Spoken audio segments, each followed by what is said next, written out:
bonjour. C'est qui? Mais pourquoi si vous me saluez, vous ne vous tournez pas? La fille se tourne donc maintenant.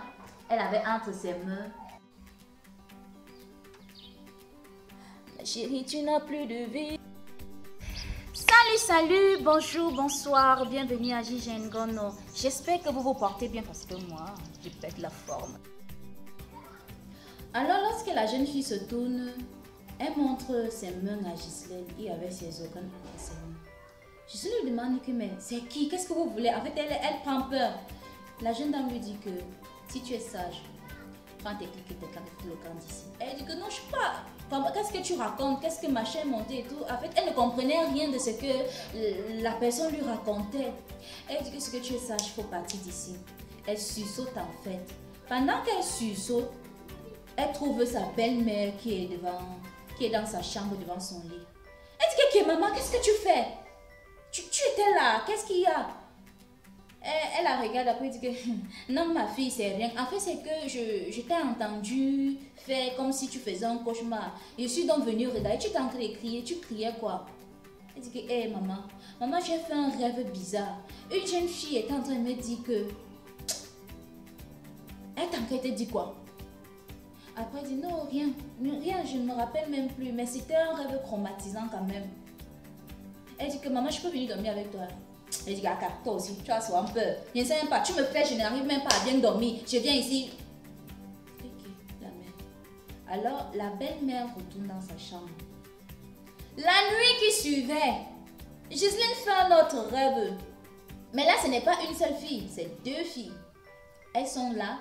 Et le jour-là, elle était à la cuisine en train de préparer. Elle rêvait qu'elle est en train de préparer. Elle coupe les condiments. Tchac, tchac, tchac, tchac, tchac, tchac. Après, elle dit, s'il te plaît, donne-moi un peu l'assiette là. Je vais mettre les oignons dedans. Une main vient vers elle, lui tend l'assiette. Elle prend l'assiette, elle dit merci beaucoup. Quand elle se tourne, elle dit, la fille était couverte de sang partout. Et entre ses mains, il y avait les organes. Elle dit que c'est quoi? Elle se tourne de l'autre côté, elle voit une autre fille. Elle dit que c'est comment? En fait, elle était tellement perdue qu'elle ne sait pas en fait ce qui se passe. Elle sursaute encore de son rêve et elle prend la course, elle quitte de sa chambre pour courir. Elle croise sa belle-mère devant sa porte. Quand elle arrive dans sa porte, elle... Mais maman, qu'est-ce que tu fais là? Elle dit que non. Elle dit que mais maman, il est 1h du matin et toi tu es là, tu ne dors pas. C'est comment?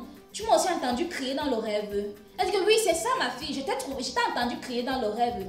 Elle dit, hey. Elle dit que moi, elle ne veut pas dormir dans la chambre. Là. Elle va donc maintenant au salon. Elle prend son chapelet.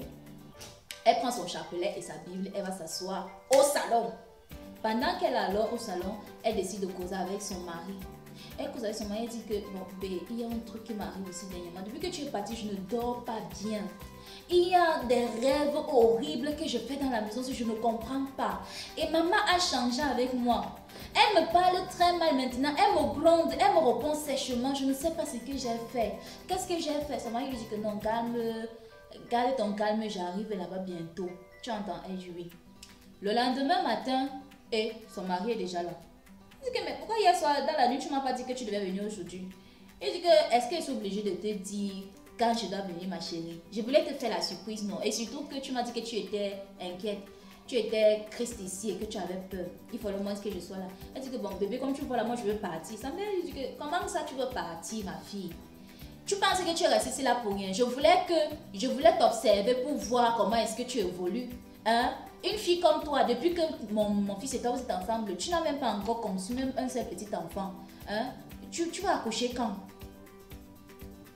Chérie, oui, maman a raison quand même, toi aussi. Depuis qu'on est ensemble, on n'a même pas encore eu un petit retard. Elle dit, qui est bébé? Mais c'est Dieu qui donne les enfants, non?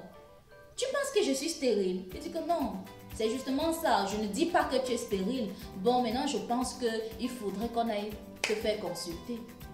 Elle dit, bébé, tu sais bien que tous les examens qu'on a fait ensemble étaient positifs et que je suis apte à pouvoir faire un enfant. Elle dit que, mais pourquoi est-ce que depuis là, alors... Ok, d'accord, il y a pas de problème. Je ne refuse pas d'aller à l'hôpital pour me faire consulter. Je voudrais qu'on aille à Douala, que je passe me faire consulter. Sa belle me dit que tu pars à Douala, que c'est devenu comment? Il n'y a pas les hôpitaux ici. Elle dit, ouais, maman, Je dis que je vais partir à Douala, non.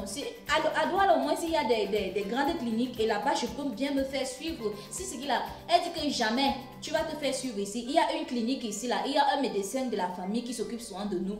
Donc, alors, Ghislaine dit à sa belle-mère et à son mari que, ok, si vous insistez pour que je fasse les examens ici, je vais le faire tout simplement, il n'y a pas de problème. Alors, elle s'élève, elle va dans la chambre. Quand elle arrive dans la chambre, elle reçoit l'appel de sa maman.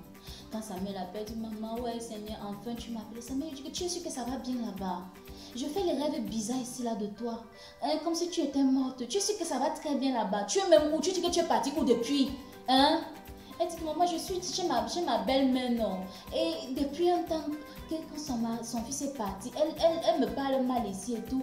Et je fais les rêves bizarres. Sa mère dit que je veux que tu rentres. Je veux que tu reviennes à Yaoundé. Que c'est quoi? C'est le mariage de quoi? Je veux que tu reviennes ici. Tu es mon enfant unique.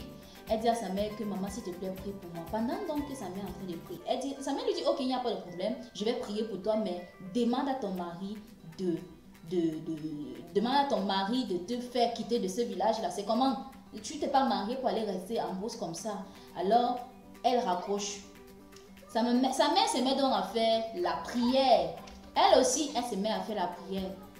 Dans la nuit, son mari vient. En fait, elle finit de servir la nourriture, tout le monde finit de manger, ils se disent bonne nuit. Et dans la nuit, son mari, là, il est couché, il se met à dormir. Et elle ne dort pas. En fait, c'est comme si en fait quelque chose lui demande de ne pas dormir. Alors, elle reste éveillée. Pendant ce temps, le téléphone de son mari ne fait que faire kiling, kiling, kiling. Alors, elle veut réveiller son mari pour dire que bébé, ton téléphone ne fait que sonner. Pourquoi tu ne l'as pas mis sous silencieux? Mais quand elle prend le téléphone, elle voit un message. Quand est-ce que tu nous l'amènes? Ça fait beaucoup de temps qu'on attend. Elle dit, ok, c'est encore quoi ça? Bon, peut-être elle se dit que c'est quelque chose qui concerne le travail. Mais son doigt défile en fait. Quand son doigt défile, elle tombe sur un document numérique où il y a sa photo. Il y a ses examens parce que justement avant de se marier, ils avaient fait les examens médicaux. Elle trouve une lettre qui dit en fait l'opération sera faite tel jour, tel jour, tel jour. Voilà comment. Ok, avant de quitter, elle se rend compte qu'il y a la photo d'une autre fille. Et maintenant, quand elle voit la photo de la fille, elle voit la fille qui était apparue dans son rôle la première fois.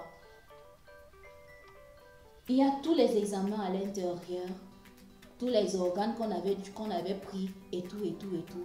Prise de peur, elle jette le téléphone comme ça là et elle recule. Elle dit que, mais Seigneur, où est-ce que je suis? Elle se tourne, elle ne voit rien.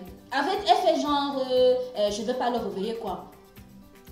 Après, elle reste assise. Elle est même dépassée, elle ne sait pas ce qu'elle veut faire. Ou bien elle se couche, ou bien elle dort, ou bien elle a peur. Est-ce que c'est vrai? Est-ce que c'est quoi? C'est comment et tout? Elle ne sait rien du tout. Alors elle décide de garder son calme. Elle part quand même se coucher. Elle se couche là, elle ne dort pas. Le lendemain matin, très tôt le matin, elle a fini de faire le ménage comme tous les jours, les autres jours. Sa belle-mère arrive. Coc, coc, coc, coc. Ghislaine, oui maman, viens. Il faut que je t'amène chez le médecin en question. Le médecin chez qui tu dois faire les examens. Elle dit, maman, il n'y a pas de problème, je viens. Et c'est elle donc maintenant, son mari lui dit que je ne pourrais pas vous accompagner, vous allez partir à deux. D'abord, la mine de son mari le matin là était bizarre. Très bizarre. Il était comme triste, comme endeuillé. Elle dit que mais c'est quoi bébé? Pourquoi est-ce que tu es triste comme ça? Tu n'es pas contente de me voir, c'est comment? Il dit que non, c'est... En fait, il invente une histoire qu'en fait, au travail, il a eu un problème et tout ça et tout ça. Et donc, elle dit, ok, d'accord, si c'est ce que tu vis, il n'y a pas de problème. Mais je finis vite à l'hôpital et je te retrouve. Il dit que oui, il n'y a pas de problème. Maintenant, sa belle-mère et elle décident de partir à l'hôpital. Elles arrivent donc à l'hôpital. Elles rencontrent un médecin. Le médecin, il est hyper sympa, hyper gentil. Comment allez-vous, madame? Et tout, et tout, et tout. Il lui dit, ok, on va te faire passer une batterie d'examen. On lui passe la batterie d'examen. On lui dit, ok, dans une semaine, les résultats seront disponibles et tu devras venir. Elle dit, une semaine encore, moi je voulais rentrer. Elle dit, maman, moi je voulais rentrer, j'ai même envie d'aller voir ma mère. Sa belle-mère lui dit que tu vas aller voir ta mère, que moi je suis quoi, je suis pas ta mère. Hein? tu vas aller la voir. Elle a eu tout le temps de te voir pendant que tu étais petite. Maintenant que tu es la fille, la femme de mon fils et que tu es ma fille, je dois profiter de toi. Elle dit, maman, c'est même pas ça. C'est qu'en fait, j'ai envie de voir ma mère. Ma mère me manque beaucoup. Elle dit qu'on va voir ça après une semaine. Elle dit, ok, il n'y a pas de problème. Elle rentre dans la maison, elles arrivent au marché, elles finissent de... En fait, elles partent d'abord au marché, elles arrivent au marché, elles finissent de faire les courses, elle apporte les choses à son mari et tout. Son mari est hyper content de la voir. Alors le soir là, Ghislaine entre dans la chambre. Pendant donc qu'elle est dans la chambre, elle se met à faire sa prière. Elle fait la prière, elle finit de faire la prière. Elle dit, mais fais-moi, ne viens pas dormir. Elle décide maintenant de sortir de la chambre pour aller voir son gars. Quand elle arrive vers le salon, elle entend la voix de 3 personnes.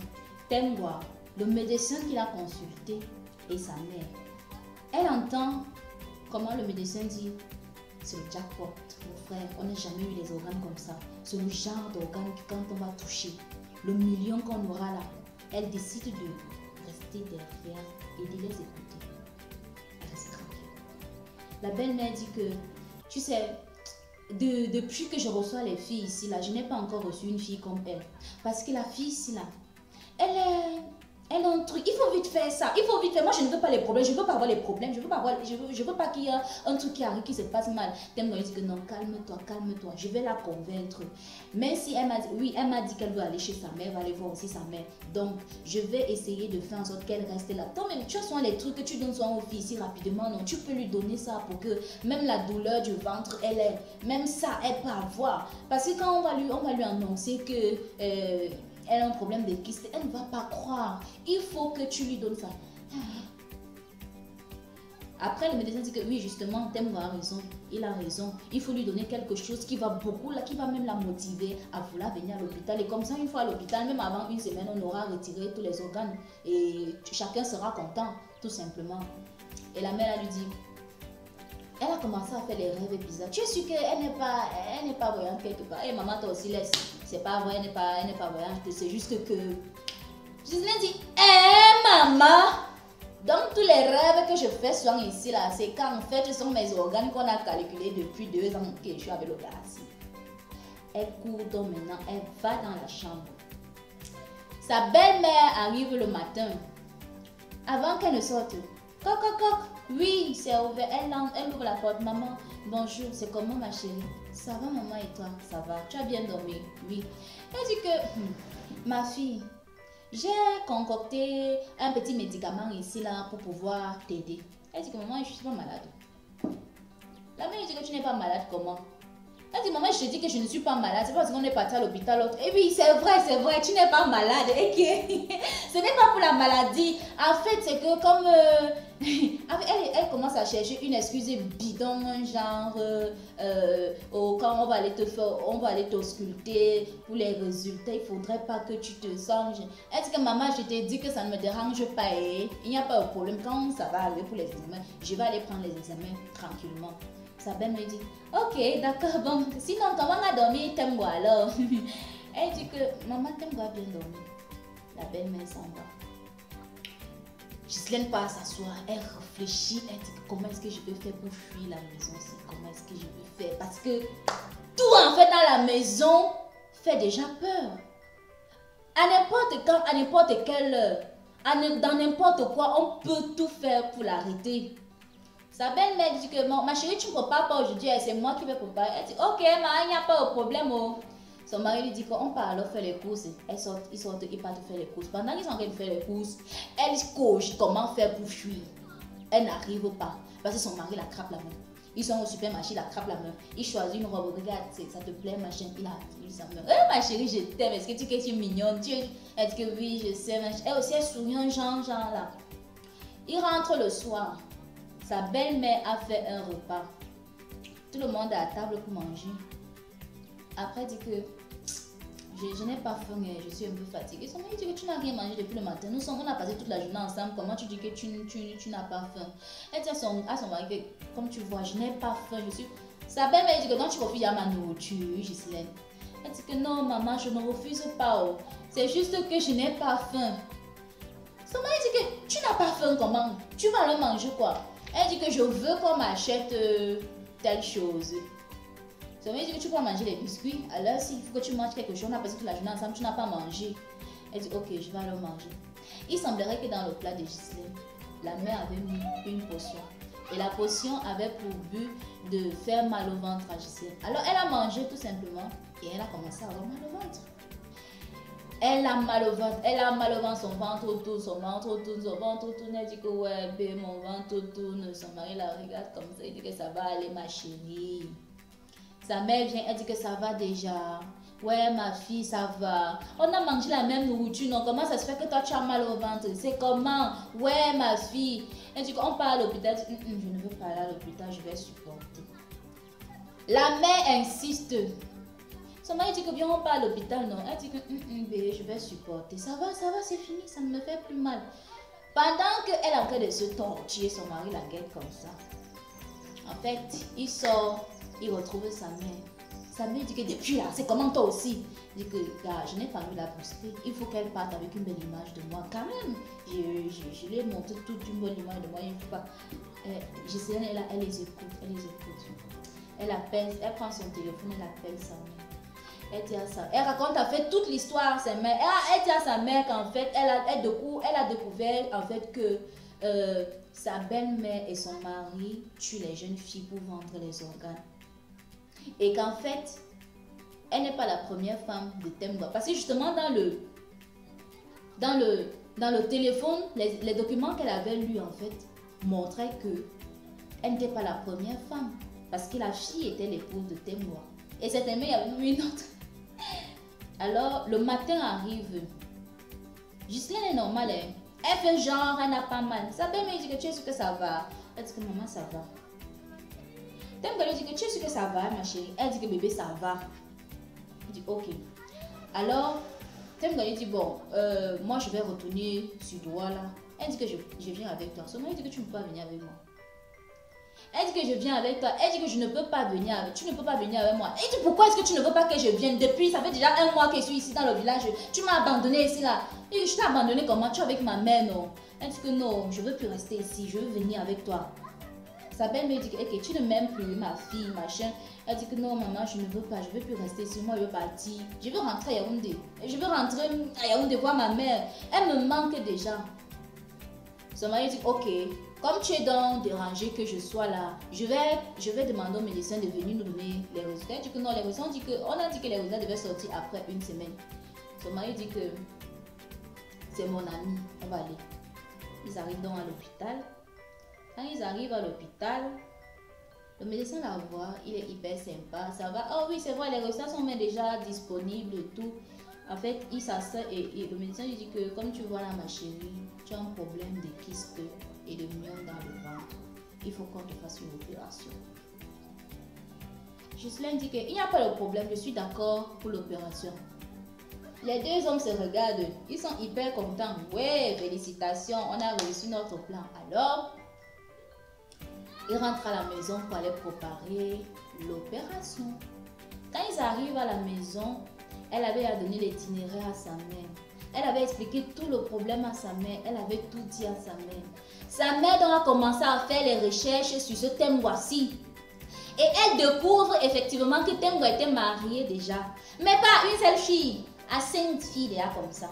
Donc ça faisait 5 filles que le gars là avait épousées et qu'il avait tuées. Son but c'était quoi? Il vient, il finit de te montrer la vie pareil d'or et tout et tout et tout. Et après il t'amène au village.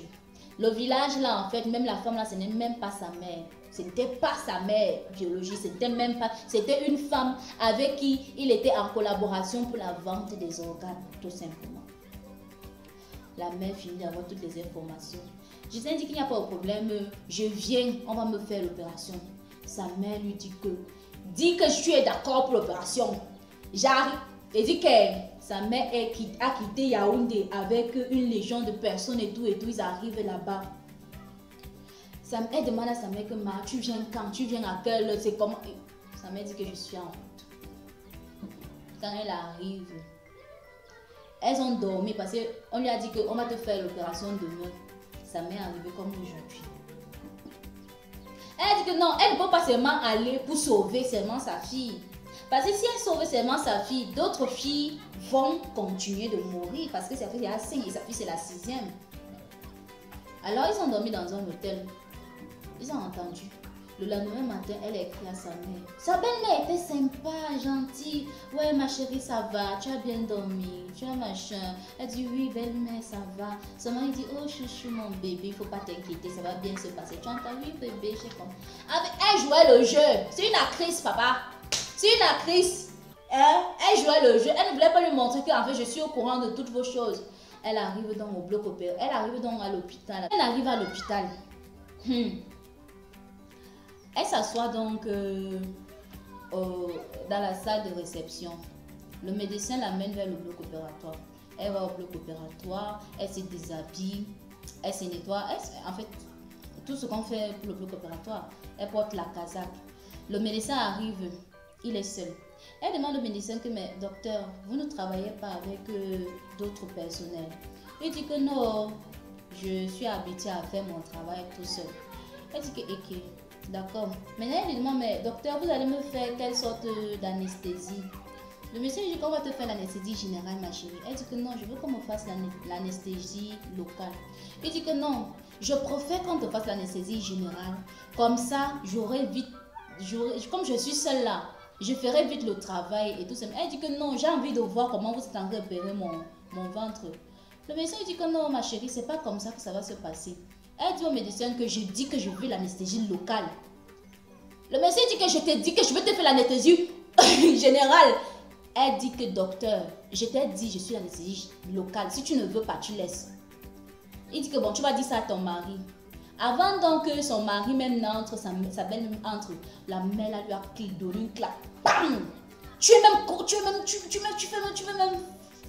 faire que je deviens folle ou quoi? Hein? Ok, maman, pourquoi tu me claques? Tu appelles qui ta mère? Je ne suis pas ta mère. Tu te couches là-bas. Tu penses que tout l'argent de mon fils que tu étais en train de manger là, c'était pourquoi? Hein? Tu n'as pas de kyste. Comme tu veux que je te dise, tu n'as pas de kyste. Tu n'as même pas de... Tu n'as rien. Tout ce qu'on veut, c'est prendre seulement ton foie. C'est tout ce qu'on te demande. Tu rembourses tout l'argent que tu as. Elle a dit que comme vous voyez là, non, je ne vous donne rien du tout. Même si vous montez ou descendez, ils ont donc commencé à se battre là-bas au bloc opératoire. Et sa mère et la police qu'elle avait amenée sont entrés au bloc opératoire. On les a récupérés. Son mari vient donc, parce qu'il n'était pas au courant qu'il y avait une bagarre comme ça. Il arrive, il y a un calme total, il dit que ouais, ça va et tout et tout. Après, il voit la mère de Justine. Hey, Mathé, comment tu vas? Qu'est-ce que tu fais ici? Sa mère lui dit que toi, tu es un assassin. Donc, tout l'argent que tu donnais à ma fille, c'était pour venir prendre ses organes. Ta soi-disant maman qui venait faire la sorcellerie chez moi là. Donc, ce n'est même pas ta mère. Gisèle se tourne comme ça et dit que, hé, t'aimes quoi? Qu'est-ce que je t'ai fait? Moi, je t'ai aimé sincèrement. Toi, tu es là. Est-ce qu'elle a entendu ça? Ils sont partis en prison. Ils sont partis en prison. Et c'est comme ça qu'on a démantalisé le siècle. Alors, voilà. Nous sommes à la fin de mon histoire. J'espère qu'elle vous a plu. Et si elle ne vous a pas plu, pardon, laissez-moi un commentaire. Vous me dites que j'ai... Pardon, ici là non, c'était pas pour moi. Bon, je vous souhaite beaucoup de vigilance. Et surtout, n'oubliez pas de prier. Dieu est grand, Dieu est merveilleux, Dieu est magnifique, Dieu est magnificence. Je ne sais plus quel nom je vais lui donner, mais tout ce que je sais, c'est que